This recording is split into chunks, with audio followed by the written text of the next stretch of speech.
ಹೊಸಕೋಟೆ ನಗರದ ಜನಜಾಗೃತಿ ಸೇವಾ ಟ್ರಸ್ಟ್ನ ಕಚೇರಿಯಲ್ಲಿ ಡಾಕ್ಟರ್ ಲಕ್ಷ್ಮಿ ಮಹಿಳಾ ಮತ್ತು ಮಕ್ಕಳ ರಕ್ಷಣಾ ಸಮಿತಿ ಸಂಘಟನೆಯ ರಾಜ್ಯಾಧ್ಯಕ್ಷೆಯಾದಂತಹ ಡಾಕ್ಟರ್ ಲಕ್ಷ್ಮಿ ಅವರಿಗೆ ಅಭಿನಂದನಾ ಕಾರ್ಯಕ್ರಮವನ್ನು ಆಯೋಜನೆ ಮಾಡಲಾಗಿತ್ತು.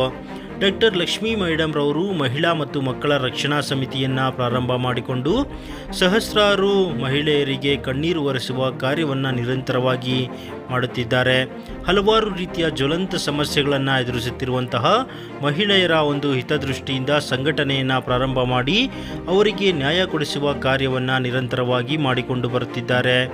ಈ ಹಿನ್ನೆಲೆಯಲ್ಲಿ ಹೊಸಕೋಟೆ ನಗರದ ಜನಜಾಗೃತಿ ಸೇವಾ ಟ್ರಸ್ಟ್ನ ಅಧ್ಯಕ್ಷರಾದಂತಹ JM ಹಸೇನ್ ರವರು ತಮ್ಮ ಕಚೇರಿಗೆ ಆತ್ಮೀಯವಾಗಿ ಬರಮಾಡಿಕೊಂಡು ಗೌರವ ಸಮರ್ಪಣೆಯನ್ನು ಮಾಡುವ ಕಾರ್ಯವನ್ನು ಮಾಡಿದರು.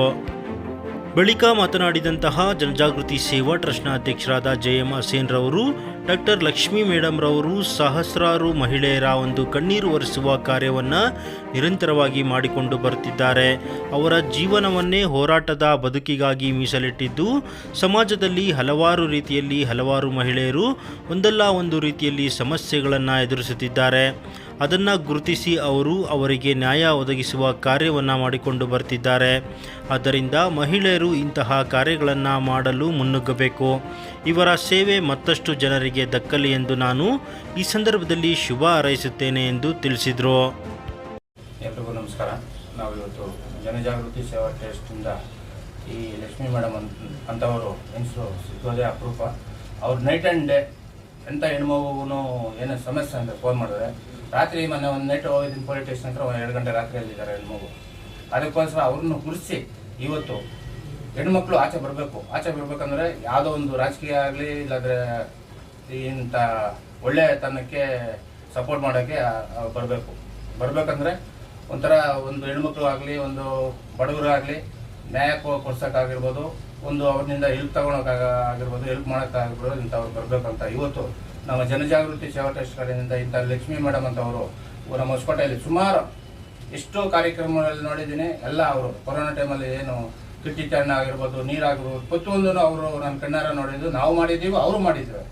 ಅಂದರೆ ಇಂಥವರು ಹೆಣ್ಮಕ್ಳಿಗೆ ಹೆಲ್ಪ್ ಮಾಡೋ ಅಂಥವ್ರು ಯಾರೇ ಹೆಣ್ಮಗು ಹೋಗಲಿ ಮನೆ ಬಿಟ್ಟು ಆಚೆ ಬಂದು ಏನೋ ಒಂದು ನಮ್ಮ ಸಮಾಜಕ್ಕೆ ಏನೋ ಒಳ್ಳೇದು ಮಾಡಲಿ ಅಂತ ಪಾಪ ಇವರು ಬಂದು ನಮ್ಮ ಗುಡಿಸ್ಕೊಂಡು ಎಲ್ರಿಗೂ ಹೆಲ್ಪ್ ಮಾಡ್ತಾವ್ರೆ.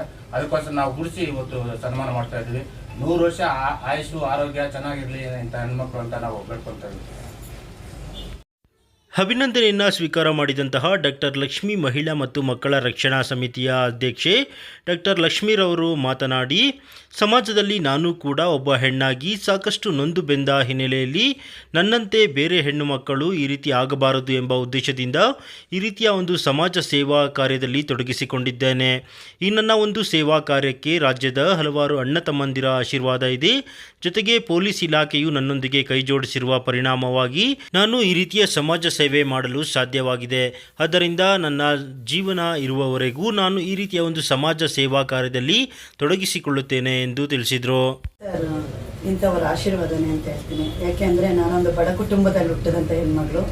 ಇವತ್ತು ನಾನು ತಿಂದಿನ ನೋವು ಬೇರೆ ಹೆಣ್ಮಕ್ಳು ತಿನ್ನೋಕ್ಕೆ ನನಗೆ ಇಷ್ಟ ಇಲ್ಲ. ಕರ್ನಾಟಕದಲ್ಲಿ ಎಲ್ಲ ಹೆಣ್ಮಕ್ಳು ಎಲ್ಲ ನನ್ನ ಅಣ್ಣ ತಮ್ಮಂದರಿಗೆ ಮತ್ತೊಮ್ಮೆ ಅವರಿಗೆ ಹೃದಯಪೂರ್ವಕವಾಗಿ ಧನ್ಯವಾದಗಳು ಹೇಳ್ತೀನಿ. ಯಾಕೆ ಅಂದರೆ ಇವತ್ತು ಫಸ್ಟು ಇಂಪಾರ್ಟೆಂಟಾಗಿ ಹೆಣ್ಣು ಹೊರಗಡೆ ಬಂದು ಕೆಲಸ ಮಾಡೋದು ಕಮ್ಮಿ ಆಗಿದೆ.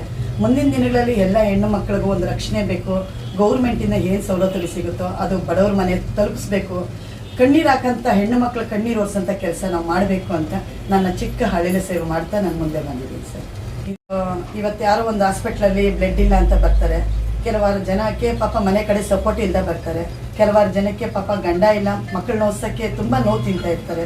ಸುಮಾರು ಹೆಣ್ಣು ಮಕ್ಕಳು ಬ್ರದರ್ಗೆ ಗೊತ್ತಿಲ್ಲದೆ ಏನಿಲ್ಲ ಹೊಸಕೋಟೆಯಲ್ಲಿ. ಯಾಕೆಂದರೆ ಇಂಚಿಂಚು ಅವರು ಮಾಹಿತಿ ಕಲೆಕ್ಟ್ ಮಾಡ್ತಾರೆ. ನಾನು ಎಲ್ಲೇ ಇದ್ದರೂ ಯಾವ ಕಡೆ ಕಾರ್ಯಕ್ರಮದಲ್ಲಿದ್ದರೂ ಅವರು ಕಲೆಕ್ಟ್ ತೊಗೊತಾ ಇರ್ತಾರೆ. ಬಟ್ ನಾನು ಮಾಡೋ ಸೇವೆ ತುಂಬ ದಿನದಿಂದ ಅವ್ರು ಗಮನಿಸಿ ನೆನ್ನೆ ಒಂದು ಅವಾರ್ಡ್ ಕೊಟ್ಟಿದ್ದ ತಕ್ಷಣ ಕರೆದು, ಇವತ್ತು ನಾನು ಮಂಗಳೂರು ಹೋಗಬೇಕಾಗಿತ್ತು, ಆಫೀಸ್ಗೆ ಕರೆದು ದಯವಿಟ್ಟು ನೀನು ಬಂದು ಒಂದು ಸನ್ಮಾನ ಮಾಡ್ಕೊಂಡು ಹೋಗಬೇಕು ಅಂತ ಅವರು ಪ್ರೀತಿಯಿಂದ ಕರೆದು ಅವರಿಗೆ ನಾನು ಮತ್ತೊಮ್ಮೆ ಹೃದಯಪೂರ್ವಕವಾಗಿ ಧನ್ಯವಾದಗಳು ಹೇಳಬೇಕು. ಎಷ್ಟೋ ಕಾರ್ಯಕ್ರಮಕ್ಕೆ ಕರೆದಿದ್ದಾರೆ, ನಾನು ಬರೋಕ್ಕಾಗಲಿಲ್ಲ. ಅವ್ರು ಅನ್ನಿತವಾಗಿ ಯಾವತ್ತೂ ಭಾವಿಸ್ಕೊಬಾರ್ದು. ಇವತ್ತು ನಾನು ಅಣ್ಣ ತಮ್ಮ ಇಲ್ಲ ಅಂತಲ್ಲ, ಕರ್ನಾಟಕದಲ್ಲಿ ಯಾರಿದ್ದಾರೆ ನನ್ನ ಹಿಂದೆ ಯಾರು ಸಪೋರ್ಟ್ ಮಾಡ್ತಾರೆ ಅವರೆಲ್ಲ ನನ್ನ ಅಣ್ಣ ತಮ್ಮಂದರೆ. ಅದನ್ನು ನಾನು ಹೇಳಕ್ಕೆ ಇಷ್ಟಪಡ್ತೀನಿ. ಒಂದು ಕಣ್ಣೀರು ಒರೆಸೋಂಥ ಕೆಲಸ ಯಾಕೆ ಮಾಡ್ತಾ ಇದ್ದೀನಿ ಅಂದರೆ, ನಾನು ಕಷ್ಟದಲ್ಲಿದ್ದಾಗ ಇಡೀ ಡಿಪಾರ್ಟ್ಮೆಂಟ್ ನನಗೆ ಸಪೋರ್ಟ್ ಮಾಡಿದೆ. ಡಿಪಾರ್ಟ್ಮೆಂಟಿಗೆ ನಾನು ಯಾವತ್ತೂ ಚಿರಋಣಿ. ಯಾಕೆಂದರೆ ಒಬ್ಬರು ಪೊಲೀಸ್ ಡಿಪಾರ್ಟ್ಮೆಂಟ್ ಅವರು ಇವತ್ತೊಂದು ಹೆಣ್ಣು ಮಗಳನ್ನ ಗುರುತಿಸ್ಬೇಕು ಅಂದರೆ ಅಷ್ಟು ಸುಲಭವಾಗಿ ಗುರುತಿಸಲ್ಲ. ಇವತ್ತು ಒಂದು ಹೆಣ್ಣು ಮಗಳ ಕಷ್ಟ ಅಂತ ಹೋದಾಗ ಸರ್ ನಿಮ್ಮ ಡಿಪಾರ್ಟ್ಮೆಂಟ್ ಅವ್ರು ಯಾರೋ ಈ ಥರ ದುಡ್ಡು ತೊಗೊಂಡ್ಬಿಟ್ರಂತೆ, ಆ ಹೆಣ್ಣು ಮಗಳು 10 ರೂಪಾಯಿ ಇಲ್ಲದ ತಾಳಿ ಇಟ್ಟುಬಿಟ್ಟು ತೊಗೊಂಬಂದಿದ್ದಂತೆ ಸರ್ ಅಂತ ಒಂದು ದೂರು ಕೊಡ್ತೀನಿ. ದೂರು ಕೊಟ್ಟಿದ ತಕ್ಷಣ ಅವತ್ತು ಆ ಹೆಣ್ಣು ಮಗಳು ಹೇಳ್ತಾಳೆ, ಆ ಡಿಪಾರ್ಟ್ಮೆಂಟ್ ಅವ್ರು ಹೇಳ್ತಾರೆ, ನಾವು ತಾಳಿ ಇಕ್ಸಿ ತಿನ್ನಂಥವರಲ್ಲಮ್ಮ, ನಮಗೆ ಸರ್ಕಾರದಿಂದ ಸವಲತ್ತುಗಳು ಬರುತ್ತೆ, ಇಂಥವ್ರಿಗೆ ನೀನು ನೆರವಾಗಿ ಬಂದಿದೆಯಲ್ಲ ಅದನ್ನು ನಾನು ಭಾರಿ ಹೆಮ್ಮೆ ಪಡ್ತೀನಿ ಅಂತ ನನ್ನ ಕೈ ಹಿಡಿದು ನಡೆಸಿದವರೇ ಡಿಪಾರ್ಟ್ಮೆಂಟ್ ಅವರು. ಇವತ್ತು ಇಡೀ ಏನಿದೆ ದೇಶ ನೋಡ್ತಾ ಇದೆ, ಕರ್ನಾಟಕದಲ್ಲಿ ಬಡ ಕುಟುಂಬಗಳು ಬಟ್ ನಮ್ಮ ಡಿಪಾರ್ಟ್ಮೆಂಟ್ಗಳು ನನ್ನ ಕೈ ಜೋಡಿಸಿದೆ. ಆದರೂ ನಮ್ಮ ಟ್ರಸ್ಟ್ಗಳವ್ರು ಹೇಳ್ಬಾರ್ದು, ನನಗೆ ಸಪೋರ್ಟ್ ಆಗಿ ರಾತ್ರಿ ಆಗಲೂ ನನ್ನ ಜೊತೆ ಕೈ ಜೋಡಿಸ್ತಾ ಇದ್ದಾರೆ. ಯಾಕೆಂದರೆ ಇವತ್ತು ಒಂದು ತಂದೆ ತಾಯಿ ಇಲ್ದ ಮಗು, ಒಂದು ಗಂಡ ಇಲ್ದ ಮಗು ಹೊರಗಡೆ ಬಂದು ಕೆಲಸ ಮಾಡಬೇಕು ಅಂದರೆ ಅದ್ರಿಗೆ ಸಾಕಷ್ಟು ಸಪೋರ್ಟ್ ಬೇಕಾಗುತ್ತೆ. ಬಟ್ ಇಂಥವರಿಂದ ನಾನು ತುಂಬ ಬೆಳೀತಾ ಇದ್ದೀನಿ ಅಂತ ಹೇಳಕ್ಕೆ ಇಷ್ಟಪಡ್ತೀನಿ. ಯಾಕೆಂದರೆ ನಾನು ಬೆಳೆದೆ ಅಂತ ನಾನು ಯಾವತ್ತೂ ಹೇಳಲ್ಲ. ಇಡೀ ರಾಜ್ಯ ಮುಖಂಡರ ಹತ್ರ ಒಂದು ದುಡ್ಡಿಗೆ ಹೋಗ್ದಿರಾ, ಒಂದು ರಾಜಕಾರಣಿಗಳ ಹತ್ರ ದುಡ್ಡು ಕೇಳದಿರಾ, ನನ್ನ ಸಾಮಾಜಿಕ ಏನಿದೆ ನನ್ನ ಸ್ವಾಭಿಮಾನದಿಂದ ನಾನು ಬದುಕಿ ಇವತ್ತು ಒಂದು ಹೆಣ್ಣು ಮಕ್ಕಳಿಗೆ ರಕ್ಷಣೆಯಾಗಿ ನಿಂತಿದ್ದೀನಿ. ಇನ್ನು ಮುಂದಕ್ಕೂ ಅಷ್ಟೇ, ನಾನು ದೊಡ್ಡ ಸೇವೆ ಅಂತ ಹೇಳಲ್ಲ, ಹಳ್ಳಿಲಿ ಸೇವೆ ಮಾಡ್ತಾ ನಾನು ಮುಂದೆ 2 ದಿನ ಜನಗಳಲ್ಲಿ ಗುರುತಿಸ್ಕೊಬೇಕು. ಬಟ್ ನೊಂದಂಥವ್ರಿಗೆ ಒಂದು ತಂದೆ ತಾಯಿದ ಮಕ್ಕಳಿಗೆ ಊಟ ಇರ್ಬೋದು ಅಥವಾ ತಿಂಡಿ ಇರ್ಬೋದು, ಬುಕ್ ಇರ್ಬೋದು, ನನ್ನ ಕೈಲಾಗಿದ್ದು ನಾನು ದುಡಿದು ಅವರಿಗೆ ಒಳ್ಳೇದು ಮಾಡ್ತಾ ಇದ್ದೀನಿ ಅಂತ ಹೇಳಕ್ಕೆ ಇಷ್ಟಪಡ್ತಾ ಇದ್ದೀನಿ ಸರ್.